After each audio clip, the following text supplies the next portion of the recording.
Let's talk about our rating system and why we are rating books.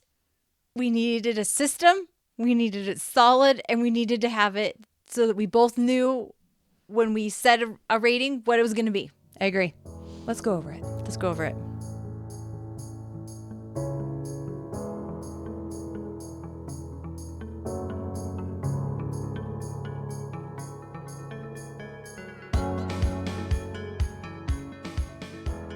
Hey guys, welcome to the Blush and Burn podcast. I'm Annie Baxter. And I'm Laura Eakin, and today we're going over our book rating system and why this is so important.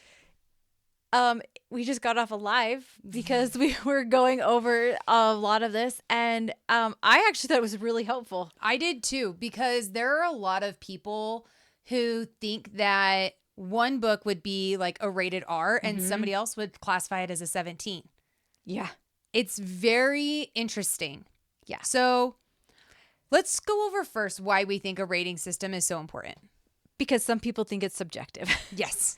And I mean, I can agree with that unless you had like someone like us who actually wrote it all out and have some guidelines for it. So yeah, I would agree. Yeah.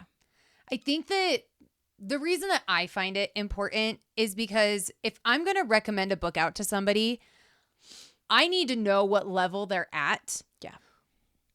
And not only are we truly going over like our book rating system, but we're actually going to go over our spice system as well. Right. So knowing these two things will at least help someone understand like just what they're wanting or what to recommend out to people in all reality. Right.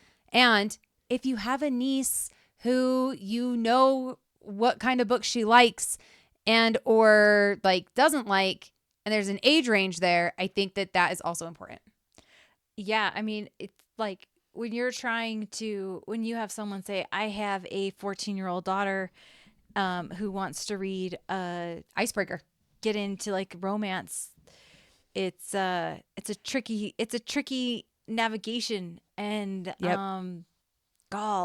nowadays it's even, I mean, I can't imagine, I'm sure it wasn't as crazy as it used to be, but now, I mean, the covers that you can get away with, like there's just no inkling into what's inside.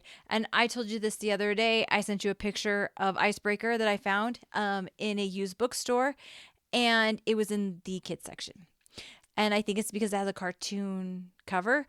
And the only reason I actually like Icebreaker, I do too. Like it's an easy thing to talk about just because it's been brought up. But there's other covers that have the same situation right now, like The Deal. Yeah, The Deal L. is another Kennedy's one. books, they actually had more college-like covers, and then they changed them into being a little bit more like of that cartoon. The cartoon style that everybody was kind of going for. And I am not opposed to this in any way because Tessa Bailey also does it. Yes. I don't have a problem with it. I just feel like there should be a description maybe on the back to kind of let parents and or even just people adults. like me I would like just to know what kind I'm getting of know into like a the little bit more. guidelines of like what we're going. I mean, for hell's sakes, we're doing content warnings. Yeah. Note our shirts. Note our shirts really quick. They're freaking adorable. Content warnings. Trigger warning book club. Trigger warning. Shout out to this company. It is linked on TikTok, but just so you know, I can't remember the name of the company now that we're sitting down. I know. Now that we're sitting down, it'll come to me in a minute. We'll get it in a second. I was so excited when I got these. Yeah. I was like, I just bought us some hoodies. They're adorable. Bomb. They're so freaking cute. They're way cute. But I think that a rating system, if you have to have a rating system on a movie, on a board game. I mean, they rate board games. They tell you what age you need to be able to play a board game. I mean, why are we not doing this on books? Yeah, it's strange. It's actually really frustrating. But at the same time, I wonder if it's because they have so many, like you can indie author your book, but part of me wonders if it, like, I would assume this would cost something, but I mean, maybe it needs to go through a process to actually be read, and there's people who actually like rate it. I don't know. They do it for movies too. And I understand that like maybe there's an extra fee on top of it, but this could be so crucial for so many readers. Do you think it's because they just rely on like people's reviews? Maybe. Yeah, I mean, maybe reviews. Like, think about it though. How many reviews do you have to go through to find out the spice level of a book? How many reviews do you have to go through to figure out whether or not it's appropriate for a specific age? Yeah. Yeah. I mean, a lot. Like, people are not. I just don't think people immediately go to a review. Yeah. They read the synopsis on the back. Yep. Or on Amazon, and they look at it and they go, oh yeah, this will work. Yeah. Or, oh yeah, I think I'm going to like this. And then, I mean, we've been duped before where we actually thought something was spicy and we actually read it. And I was like, what the hell did we just read? There is actually there's nothing on page. This is crazy. Yep. And, but yet it's being promoted as a spicy romance, dark romance. And you're going, how do I have a spicy, dark romance with no on page? And that just doesn't track. It's not that I won't read. I'll read all levels of fantasy. Absolutely. But to give you to say your book is a spicy, dark romance and there's nothing on page, I think is like, I think that's like a false advertisement. I think that's like giving me, Absolutely. Yeah. I would agree. Yeah. And I think that actually leaves a bad taste in my mouth most of the time, because then I'm like, why? I probably would have read the book anyway, but the whole point of you telling me that this is spicy is because like you're doing that as a marketing ploy to get more people to read your book, and that bothers me. Agreed. I will say though that I have read a couple synopsis on the in Amazon. They are actually telling you now if there's on-page scenes. Really? I did. I think I read a couple last week. That would be nice. When I was going through last night when I was doing another Stuff Your Kindle, there was actually a couple of them on there that said on page, and I was like, beautiful. Okay. Finally getting somewhere. So I think we're getting somewhere. I think yes. we're making progress. I think there's authors who really want to let you know what you're going to be getting, especially if you are writing a slow burn first book and your second book will have on page. I think that's okay to like even have like that intention. Like if you already know that your second book is going to probably have on page, like maybe say that, like maybe kind of put that in like when your synopsis, like this is a slow burn to eventually have like slow burn to on page, like tension to on page or something like that. I really do think that's important. Yeah, it doesn't hurt. It doesn't hurt. Like it doesn't hurt. Like it will probably help your cause. Legit. Because I like a good slow burn. I do too. Man, I can take it. So can I. I'm here for it. All right, let's start our ratings. Okay, so let's talk about books. So we have 1, 2, 3, 4, 5. I had to count that side. We have 5. We have 5 different ratings that we give books. So with the 5 ratings, there is E, BK13, BK17, a BKR, and a BKX. So starting with E. E is for everyone. This is probably going to be your Harry Potters. Yep, all day long, Harry Potter. This is going to be your Fablehaven. Anything Brandon Mole. This is going to be the Evil Librarians Alcatraz series by Brandon Sanderson. What was the other one? Probably like Candy Shop Wars. Yeah. And like, I mean, a lot of these, they're probably considered YAs, but or middle grade. Or I feel like middle grade. Is but a I little bit think closer we to what can you'll get hit into here. others that are like I think we were kind of talking about whether or not we would consider Aragon maybe E. I think there is a little bit of violence in it, and so I think that you could be a little bit more careful if you have a kid. I mean, Yeah, you this know is your true. kids, like you know your kids' sensitivity. Because like there's violence in Harry Potter too, but Right. it's not to the same extent. So we should say this before. But then we get again, like crazy once you get this. into like the later Harry Potters, they're dark. like they go to like a 17. By the way, I wanted to say unaliving. That's what TikTok has done to us. That's by what the way, TikTok is. That is what TikTok has done to me. I was gonna say unaliving, but in Harry Potter they do killing. Like there's a lot of that in Harry Potter, and so I think that. But I still consider I still think it's an everyone's series, but I mean at the same time we have nieces who are probably only watching up to movie 4 right now. Yeah. Right? Or reading up to book 4 because it starts to turn a little bit darker. Yeah. But I also think you know that because the yes. series gradually grows. Yes. As you go. Yep. But Harry Potter 1, 2, and 3, easy everyone. Easy everyone. I think even 4. Yeah. And Percy Jackson. We would classify Percy Jackson as being in everyone book series. For sure. And it's good. Like it's a good book. I think me and my husband actually listened to like the first 4 of that series and loved every book. Yeah. I like the Percy Jackson series. I thought perfect. It was great. I love that. Yeah, it's a great adventure series. Yeah. So that's what we classify for everyone. Now, BK13. Obviously, things are kicking up. This is what you would imagine for like a PG-13 movie. There is the possibility of like cussing. Most of the times you are going to find that in these books. Our basic shit, hell, and damn. Yeah. Maybe a couple F words. The problem is that with writing in general and the way that kids are talking nowadays, it really just kind of is what it is. True that. There's only so much you can do. True that. So for a 13, we believe that there is a maturity level that happens here to give it a 13. Right. And Aragon is the one that kind of like totes the line a little bit here. Yeah, we were thinking that it would tote the line.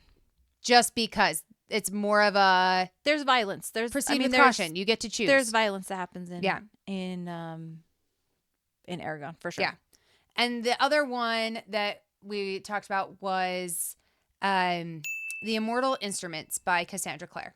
I feel that this one hits pretty good for a 13. I think it's a 13. I love this series. I do think it has a level of darkness to it, but I do believe a 13-year-old can handle it. And I think that one also grows a little bit as you go.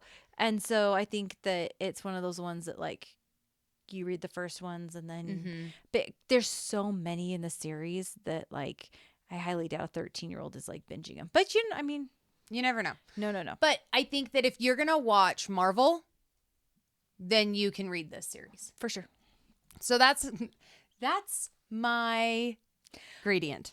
Well, I mean, is Marvel. They're all on like Shadowhunters is on the CW channel. It is great. Yeah, it's actually a really good show. For sure. Other ones that we would classify for a BK13. Mistborn by Brandon Sanderson. I have never read this, so this is kind of like all up in your alley. Like I know Brandon Sanderson, but I don't know this specific. So the reason why I would give this a BK13 is because the magic system is so in depth. Okay. It would be what we would classify as a green bell pepper, which we'll talk about later. But it is so in depth, and his magic system is so like Brandon's magic systems are just like way out there. But the way that it flows, I would say classifies for a 13 because I don't think anyone younger than that that I know, again, subjective information here, right, would be like able to comprehend that. Maybe our nephew. We have one nephew who would most likely be able to comprehend it, and I think he does, and he's 11. Yeah. So that's that part.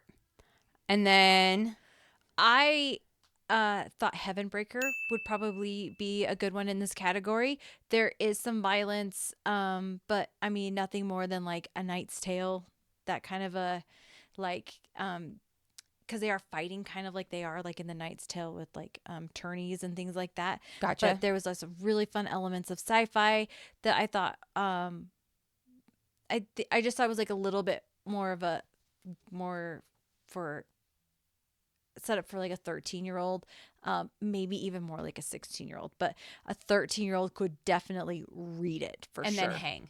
Oh yeah. Beauty. Yeah. And the last one we had listed was the Match series by Ali Condi. Yep. This one fits here. You're not getting anything like too crazy as far as magic systems or the romance. Right. I think you could probably classify that as well as with like the uglies. Yes, the uglies Right, would the actually uglies work really great for this as well. I think that those ones all kind of like line up right next to each other. I would agree with that. Right. And then we go into BK 17. Now we're getting more into my Yeah, this is more our style. But This we're is also like- getting into the gritty of what actually would be 17 and what would be R. Yeah. Because It's there's a difference. I feel like every time we go into a new rating, it's going to be a fine line of whether or not something gets pushed over it or if something stays just below it. Well, I feel like at this point, like we have our 17s where we're not quite into like it's kind of like how they're creating this new category of books which they're calling new adult, right? Yes. Where they're saying, okay, these are the kids that are like 19 that are moving into new adult. And honestly, if I'm being honest, a lot of these new adult books, like I'm calling R. Yeah. Almost. Well, and I think it's the amount of content that's on the page that actually pushes it for me or not. Well, they're calling Icebreaker new adult, and Icebreaker is definitely an R. Yeah. So it's definitely R. And The Deal is definitely an R, Yes. right? By Absolutely. L. Kennedy. So a lot of these new adult college books, like these are R's. These are what we would classify. They're not what I would call a BK 17. Like they're kids that are out of high school participating in adult world activities. Yeah. Right. So I would agree with those. Yeah. So a BK 17. I believe that you can have gore in a BK 17. I think so. A significant amount. I don't think that that's what's going to push it over the edge for me. If we're going to get things pushed over the edge, I think the actual on-page spice content is what's going to push it into an R for me. So absolutely. For BK 17, Red Rising. I think a 17-year-old could read Red Rising and hang. Absolutely. All day long. All day long. There's violence. It's not incredibly graphic. There's a lot of it, but it's not like... It's not. I mean, horror. I'm trying now. Obviously, now I'm trying to like rethink a little bit, but I don't think it's horror. I though. Don't know. It's not horror.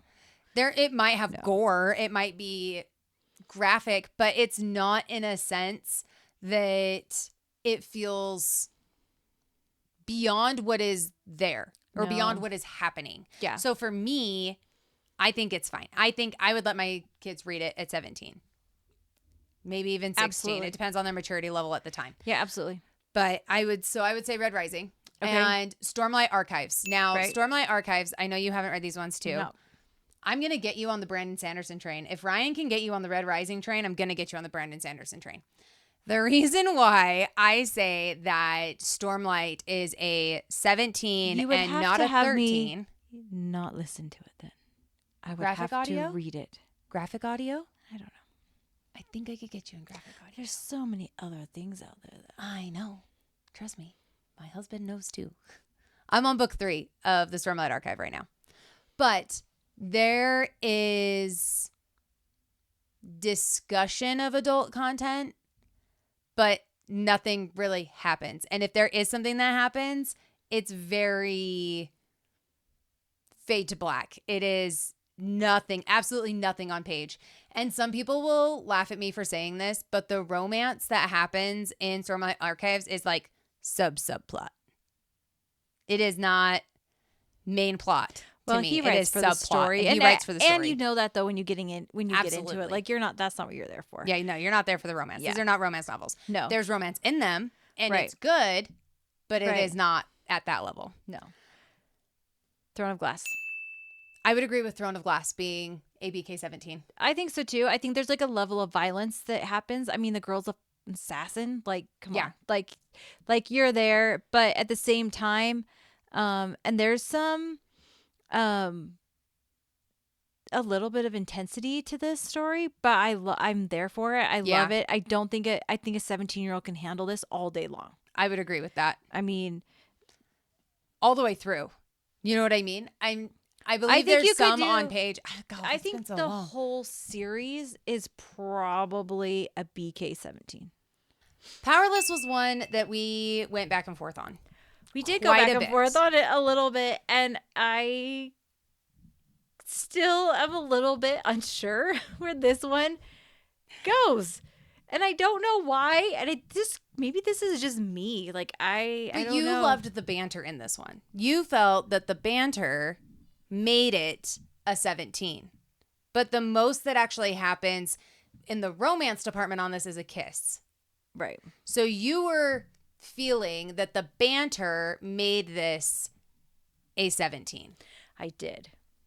And that's why with and assistant to the Because villain, I felt the banter was a little bit more, yeah. which I would agree with. It just was. It did have good banter. It was. It that had pushed great it. banter, but it pushed it up a little bit. It became a BK-17. There is no on page, but it's just, I think it's detailed enough. Yeah. And that's exactly why we gave assistant to the villain also a BK-17. Yeah. So It's just, there's just the descriptiveness definitely adds. yeah. It adds to the rating. We're not actually giving like an age range for an R. No, we're just it's- saying that like this is an adult. Yeah, it's an adult story. Like we're just saying like an R. There's no age range. It's when it's more of like when you think this person's an adult. Yeah. Right? Like you're not. There's different. This is Everyone's your on a adult different content. maturity level, but this is adult content. That's just all this is. This is adult content. This is not necessarily the amount of gore. This is not necessarily Right. Or you can call it new adult content because they're younger. Yeah. But they're doing it. They're younger, but they're doing adult things. Yes. That's why we would put Icebreaker here. This is adult content in a facet of, in chapter 1 of Icebreaker, you have an individual who is having a non-committal hookup. In chapter 2, dude wakes up with a girl next to him. Yeah. And he doesn't remember being with her. They're doing adult things. They're doing adult things. Yeah. And whether that be drinking, whether that be partying, whether that be participating in a lot of extracurriculars. Yeah. They're just doing new adult activities. They're doing new adult activities. So Icebreaker would classify for this. And I would also say the Never After series by Emily McIntyre. I would classify as ours because there is more plot to the stories. They are ours. I think they're soft R's, but I think they're ours. I think they're a great they're ours. They're a good introduction into dark romance, I think. I would agree. But I think I really, really strongly think they're like an introduction. Yeah. And it's like if you want to try something a little bit darker, like this is where you go. Yes. This is where you would hang for like, you said it better than I could have anyway. Introductory. Yeah, Like it's in all reality, it's a this is beginning like of like your it's like intro your to little it. taste. It's like what's a little taste of dark romance. Yeah. Right. Because a couple of examples here for a BKR. We said Never After series, Right. Icebreaker. Right. Tessa Bailey, I feel like, is one of the authors that would hang here because she does have quite a bit of descriptive on page. Even though she it would does. be what we would classify as a 2 chili pepper, it's enough, and it's enough of the bulk of the story Right. to classify it as an R. Yeah, it's an R for sure. But I think that when we start talking about things like Taming Mr. Walker, Oh, so good. it's definitely an R. We don't question it. We know it's an R. We're down for Absolutely. the R, and we're here for the R. Our baby. We are. We are. But yes, I would say so. And book club, we read How My Neighbor Stole Christmas last month. That would also be classified as an R. I say Agreed. last month. I don't remember when this is going to be airing. In December. Yeah, December. So I would classify that as an R with the amount of on page to the amount of banter to the story being an adult story. Mm-hmm. For sure.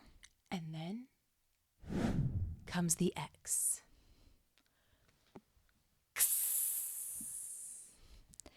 X's. These are some of our favorite books. These are probably a list of some of our favorite books. We can hang with the X. Yep. We can hang with the 5 chili pepper. We don't have a problem with it. Nope. Premise here. More smut than plot is how we view this. Either 50-50 or more. There's smut. a couple on here that I would consider 50-50, but I think it's because the author took great care to make it that way. I would agree.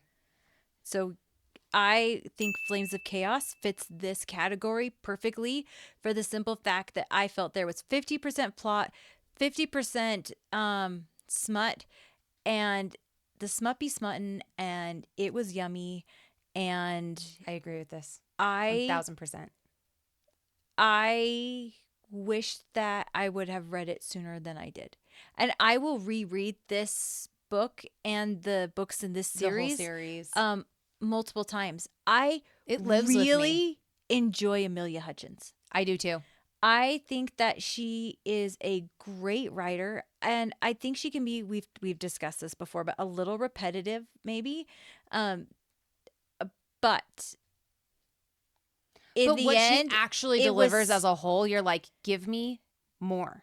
I want I thought more. I thought Flames of Chaos is a great story. It was I believe it's called The Nine Realms. The Nine Realms. Legacy of the Nine Realms. Legacy of the Nine Realms. Yep. So I believe that's, yeah. Yep. I love that one. But it's definitely an X. Another one is Bad Teacher by Clarissa Wilde. So good. This is a great story. It's nothing new. No, it's nothing new. But It's it was been well done written. before. The whole thing has been done before. This is not a spoiler, but this is a little taste. Meet teacher before you get to school, and then there's your teacher. And then you realize the person you hooked up with was your teacher. It's all the yummy stuff in between that's amazing. And I really liked it. I really did too. And this was our first introduction into Clarissa Wilde, correct? Yes, and now we're going down that rabbit hole real We soon. will. I am very interested to read Sick Boys. And because I know that she writes bully romances, I'm obviously there for it. I like it. The last one for an X, just to give a premise for people, is the Lord series. Yeah, I think so. It's The an Lord X. series would And, be an X. and no one's gonna fight you on that. It's X all the way through. Absolutely. And that's what they want. That's They what want in that, and that's what they're there for. Yep. The Lord series easily an X. Yep. And we'll go over why we think that with our spice ratings. So we've decided to break this into 2 parts. So if you would like to know how our spice rating goes, as you can see, green bell pepper all the way to 5 chili peppers, make sure to like and subscribe, hit that bell, and make sure you get notified, because we're going to talk about what goes into all of these and the book recommendations that we just gave, how they would fit into these categories. So make sure to subscribe, and we'll be back soon.